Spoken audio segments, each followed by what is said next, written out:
ಯಪ್ಪ ಗುರು, ನನಗೆ ಮಸಾಜ್ ಅನ್ನೋದು ಅವಶ್ಯಕತೆನೇ ಇರಲಿಲ್ಲ ಗುರು.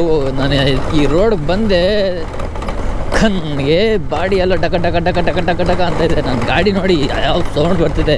ಹೋಗ್ತಾ ಇರೋದು 30ರಲ್ಲಿ. ಆದರೆ ನನಗೆ ತುಂಬ ಇಷ್ಟ ಈ ಥರ ರೋಡ್ ಸಿಗೋದು ಅಂದರೆ. ಆದರೆ ನಮ್ಮಿಂದ ಯಾರಾದರೂ ಕುತ್ಕೊಂಡಿರೋರಿಗೆ ಪ್ಯಾಚಪ್ ಆಗಿಬಿಡುತ್ತೆ, ಆ ಕತೆ ಬೇರೆ. ಆದರೆ ನನಗಂತೂ ಇಂಥ ರೋಡ್ ಸಿಗಬೇಕು ಅಂತ ಕಾಯ್ತಾ ಇರ್ತೀನಿ. ಅದಕ್ಕೆ ಅನಿಸುತ್ತೆ ನಾನು ಟೈರ್ಗಳೆಲ್ಲ ಪುಸ್ತಕಂತ ಬೇಕು ವಾರಕ್ಕೆ ಒಂದು 3-4 ಕಿತ ಟಕ್ ಅಂತ ಪಂಚರ್ ಆಗಿಬಿಡೋದು ಇದೇ ಕಾರಣಕ್ಕೆ ಅನಿಸುತ್ತೆ.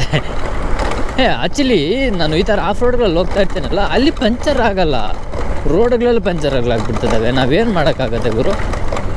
ರೋಡ್ಗಳಲ್ಲಿ, ಮೇನ್ ರೋಡ್ಗಳಲ್ಲಿ ನೋಡಿ, ಇಂಥ ರೋಡ್ಗಳಲ್ಲಿ ಪಂಚರ್ ಆಗಿಬಿಡ್ತವೆ. ಆಫ್ ರೋಡ್ಗಳಲ್ಲಿ ಏನು ಗೊತ್ತಲ್ಲಿ, ಆಫ್ ರೋಡಲ್ಲಿ ಆನೆಗಳೇನಾದರೂ ಹಾಕಿದರೆ ಸಡನ್ನಾಗಿ ಟೈರ್ಗೆ ಚುಚ್ಚಲ್ಲ, ಮಣ್ಣೊಳಗಡೆ ಹೋಗ್ಬಿಡ್ತವೆ. ಈ ರೋಡಲ್ಲಿ ಹಂಗಲ್ಲ. ಫ್ರಂಟ್ ವೀಲ್ ಹಂಗೆ ಹೋಗಿದ ತಕ್ಷಣ ಎದ್ದು ನಿಂತ್ಕೊತವೆ, ಹಿಂದೆ ವೀಲ್ ಬಂದಿದ ತಕ್ಷಣ ಚುಚ್ಚಿ ಬಿಡ್ತವೆ. ಸೊ ಇದೇ ಜಾಸ್ತಿ ಆಗೋದು. ಅದಕ್ಕೆ ಅನಿಸುತ್ತೆ ಟಕ್ ಅಂತ ಪಂಚರ್ ಆಗಿಬಿಡುತ್ತೆ ನನ್ನ ಗಾಡಿ.